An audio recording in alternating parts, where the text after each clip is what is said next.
अस्सलाम वालेकुम। मेरा नाम अमन गुज्जर और आप देख रहे हैं मेरा यूट्यूब चैनल अमन गुज्जर छप्पन। तो भाई पाकिस्तान के 4 धुरंधरों ने ना कमाल मचा दिया। ये समझो कि अगर उनको पाकिस्तान की T20 टीम में नहीं डाला गया ना तो भाई उनके साथ बहुत बड़ी ज्यादती होगी और पाकिस्तान अपने साथ भी ज्यादती करेगा, क्योंकि उन्होंने फाइनल में जहां लोग परफॉर्म नहीं कर पाते वहां फाइनल में परफॉर्म करके और मुझे ऐसा लगता है कि टीम को उन्होंने ही जिताया है।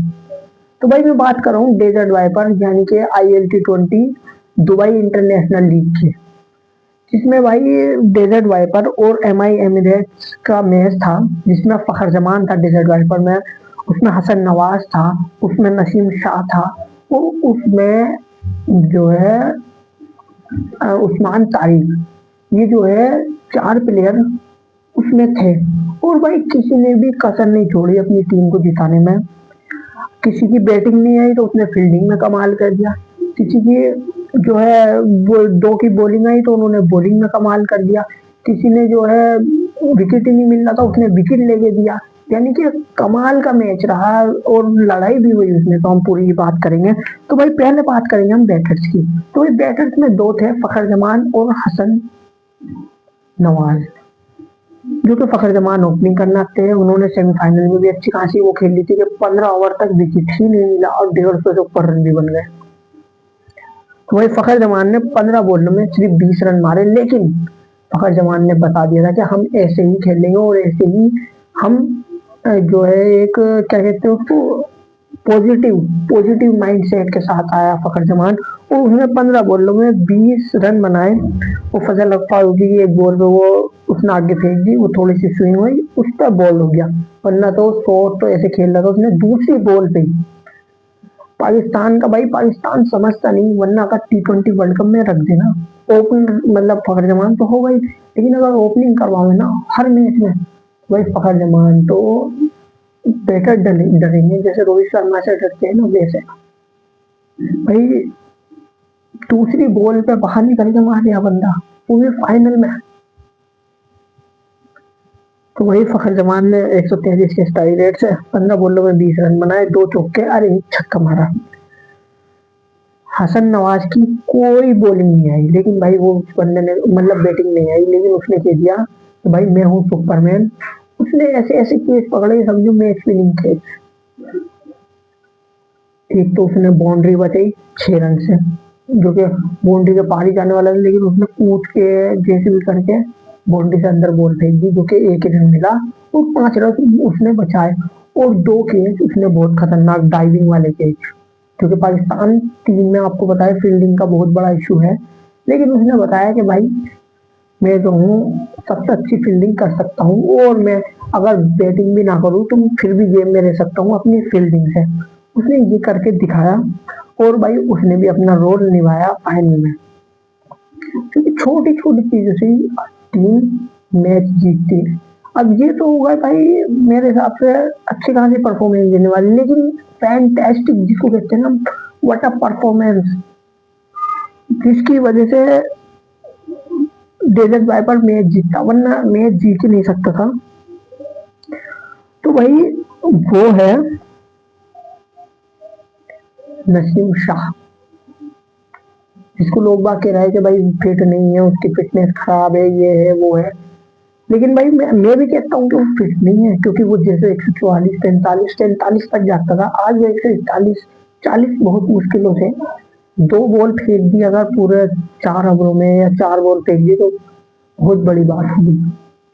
लेकिन कल के मैच में उसने जान लगाई, 4-5 बॉलें फेंक के उसने 140 की 141 की, वरना उससे पहले वो 138 को ही चल रहा था। तो भाई नसीम शाह ने, अब ये देखो आप 3 ओवर, एक भी विकेट नहीं था, 26 रन बन चुके थे। कितने? 26 रन 3 ओवर में। लेकिन तीसरे ओवर की लास्ट बॉल पे नसीम शाह ने एक विकेट लिया, विकेट कोई ले ही नहीं पा रहा था और मोहम्मद वसीम ने ऐसी ओपनिंग कर दी थी, फ्लेचर ने भी एक छक्का मार दिया था सामने कि भाई लग रहा था MI जीत जाएगी और इनको विकेट मिलेगा नहीं। लेकिन भाई नसीम शाह ने उसको चौंकाया फ्लेक्चर को और फास्ट बॉल फेंकी, 140 की रफ्तार में थी वो, क्योंकि मैंने पूरा मैच देखा। और भाई वो जो है आगे निकल गया था, नसीम शाह ने दिमाग से बॉल फेंक की और भाई वो सीधा हसन नवाज के हाथ में जाके कैच हो गया। तो पहला विकेट मिला वहां, कहानी शुरू होती है भाई वहां से। जो है बैटिंग में तो काम हो गया था, लेकिन बॉलिंग की कहानी वहां से शुरू होती है, तीसरे ओवर की लास्ट बॉल से, जहां से एक विकेट मिला। ठीक है भाई, लेकिन भाई रनों की रफ्तार बिल्कुल नहीं रुकी, जहां 4 ओवर में जाके 40 रन बन गए। 4 ओवर में 40 रन बन चुके थे, क्योंकि मोहम्मद वसीम रुकने का नाम नहीं ले रहे थे। लेकिन भाई फिर नसीम शाह को फिर बुलाया गया, वरना नसीम शाह का बहुत मुश्किल से पावर प्ले में 1 ओवर फिरवा रहा था बस वो, अब वो भी चौथा ओवर, लेकिन तीसरा फिरवाया। फिर नसीम शाह को फिर बुलाया गया 5वें ओवर में। फिर नसीम शाह ने वही काम करके दिखाया, और जो है भाई उसने विकेट लेके दी टॉम बेंटन की, वो भी 140 की स्पीड में बॉल थी, फुल बॉल थी उससे। अब जो भी कहे, मिस जज करा उसने या शॉट खिला नहीं या एज लगा, जो भी है, लेकिन भाई वो जो है जाके हसन नवाज ने ही कैच करा। वो भी खतरनाक केस था, वो डाइविंग केस था। अगर हसन नवाज वो कैच ना करता, नहीं हसन नवाज नहीं था, सैम करन। सैम करन ने अच्छा खासा कैच पकड़ा, जो कि नसीम शाह को विकेट मिल गई, और भाई दूसरा विकेट नसीम शाह ने लिया। ठीक है, और ऐसे ही करते करते फिर पोलार्ड से उसकी लड़ाई भी हो गई, लेकिन पोलार्ड का भी विकेट उसने लिया लास्ट में। क्या नाम उसने, अब उसने फेंका 16वां ओवर, और भाई पोलार्ड से लड़ाई हो रही थी, उसने फिर वही शॉर्ट बॉल फेंक के, लेकिन पोलार्ड ने जो है शॉट मारने के चक्कर में सीधा फील्डर के हाथ में बॉल चली गई, और नसीम शाह ने मैच विनिंग स्पेल फेंकी 4 ओवर में 18 रन, सिर्फ 18, कितने का कह रहा हूँ मैं, 18 रन, 3 विकेट। और भाई कौनी है 5 से भी कम की, 4.5 की कौनी, यानी कि हर ओवर में 4.5 रन दिए उस बंदे ने, और 3 विकेट झटकाए, क्योंकि 10 में से 3 शिकार वही कर चुका। शुरू के 2 शिकार उसने करे, और बाद में 1 शिकार उसने करा। 3 शिकार करने के बाद तो पोलार्ड का विकेट गिरते ही तो क्या नाम पैरों में आ गया था एमआई की सारी बैटिंग। और भाई फिर जो है अभी एक बंदा रह गया है, वो है उस्मान तारिक, जिसने भी भाई मैच विनिंग परफॉर्मेंस दी। उसने 4 ओवर में 20 रन दिए, कितने 20, आज की फॉर्म में से, यानी कि 1 ओवर में 5 रन। लेकिन मैन जो था उसके विकेट चटकाना था, क्योंकि उसने विकेट चटकाए 2, और भाई 2 विकेट जो चटकाए उसने, एक तो संजय कृष्णा मूर्ति का चटकाया, और भाई एक चटकाया साकिब अल हसन। इन 2 का विकेट चटकाया, जो कि पार्टनरशिप बननी थी पोलार्ड की और साकिब की, लेकिन उसने बीच में आगे पार्टनरशिप तोड़ी। तो भाई ये 4 धुरंधर है, फखर जमान, हसन नवाज, नसीम शाह और उस्मान तारिक। और ये मुझे ऐसा लगता है चारों टीम में होंगे, बस हसन नवाज का ही मुश्किल लग रहा है, क्योंकि हसन नवाज ने ऐसी बैटिंग करके नहीं दिखाई, जबकि ILT20 में उसने एक ही मैच में मैच जिता के दिखाया, वरना ऐसी खास परफॉर्मेंस नहीं करके दिखाई। लेकिन एंड टाइम पे आके लास्ट में आए उसने अच्छी खासी फील्डिंग करके दिखाई, उसने दिखाया कि मैं फिट हूँ। बाकी नसीम शाह वो तो टीम में होने ही वाला है भाई, 3 विकेट ले लिए बंदे ने, वो भी फाइनल में भाई।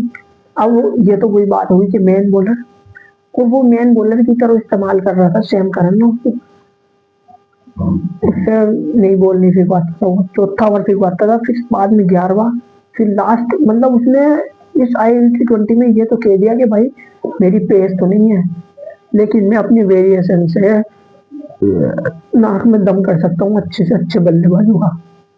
भाई T20 में मेडन ओवर कौन फेंकता है, उसने मेडन ओवर भी फेंक दिए इस T20 में। अगर नसीम शाह ILT20 लीग में अगर ये कहे ना कि भाई नसीम शाह का तुम ये चीजें बता दो कि हम उनको उसको टीम में ले लेंगे, तुम कुछ चीजें बता दो, तो भाई इतनी चीजें निकल के आ जाएगी कि भाई वे भी कहेंगे कि यार देखिए हमने टीम में ले लिया, अब हमें और मत बताओ। भाई क्या क्या नहीं करा उस बंदे ने, सुपर ओवर में उसने जिताया, मेडन ओवर उसने फेंकी इसमें, ठीक है, और जो है भाई फाइनल जो कि मैं बात कर रहा हूँ उसमें उसने जिताया। तो भाई नसीम शाह, उस्मान तारिक और फखर जमान और हसन नवाज, इन तीनों ने ये करके दिखाया कि भाई हमारी वजह से भी तुम मैच जीतते हो, ये नहीं कह सकते कि तुम हमारी वजह से मैच नहीं जीतते हो। और फाइनल में भी अगर के हो तो सबकी परफॉर्मेंस है, किसी ने एक मैच जिताया, नसीम शाह ने तो मुझे ऐसा लगता है लगातार ही परफॉर्मेंस दी, उस्मान तारिक ने जो है 2 मैच से अच्छी खासी परफॉर्मेंस दी, 4-5 विकेट ले गया वो 2 मैचों में। और भाई फखर जमान तो हम सब जानते हैं वो तो पाकिस्तान के लिए भी अच्छा अच्छा क्या कर सकता है। तो भाई ये 4 हीरो थे जो तो मुझे ऐसा लगता है डेजर्ट वाइपर को चैंपियन बनाने में बहुत अहम रोल निभाया। फाइनल की बात कर रहा हूँ मैं, और चीजों की तो मैं बात नहीं कर रहा, फाइनल की बात जो कि मेन मैच था मेरे हिसाब से। बाकी मिलते हैं नेक्स्ट वीडियो में। खुदा हाफिज।